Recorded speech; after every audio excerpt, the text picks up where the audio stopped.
मित्रांनो, आपण गावाला आलोय. ही आमची आजी आहे. आम्ही तिला आया बोलतो, आया.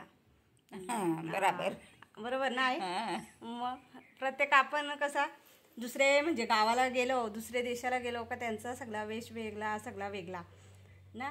मग जसा गाव वेगळा तशी भाषा वेगळी. आई बोल ग तू. काय ग बोलू मी? बोल ना काहीतरी. काहीच नाही माझ्याकडे. ती काय मी बोलू? गावात राहणारी बाई, असू दे ना. गाव फिरणारी नाही बाई मी. बघला आई कशी बोलते बघ. बोल ना. अगं काय बोलू मी? घरात राहणारी फिरणारी बाई, कुठून मला फिरवत नाही, चालवत नाही. वय झाला ना आता. वय झाला ना आता माझं.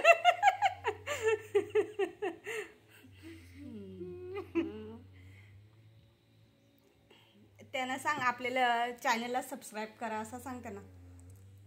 काय सांगू? सांग ना, सबस्क्राईब करा असं सांग. चॅनल सबस्क्राईब करा, सबस्क्राईब करा, लाईक करा ना, शेअर करा. लाईक करा आणि शेअर करा. आयाला गाणी पण मस्त येते, पण आया बोलून नाही दाखव. मला आया बोल ग. गाणी नाही येत माझी. गाणे आता गळा घस बसला, म्हातारी झालो, बोलवत नाही. आया आताच अशी दिसते तर पहिले किती भारी दिसत असेल ग. नाही का? मस्त ना ना. मग आया आता आपल्याला एक गाणी बोलून दाखवते. आय बोल ग. बदामाचे झाडाखाली पेमा रांगोळी ग काढते. बदामाचे झाडाखाली घसा बसतो ना बाई. असू दे ना जुरसा.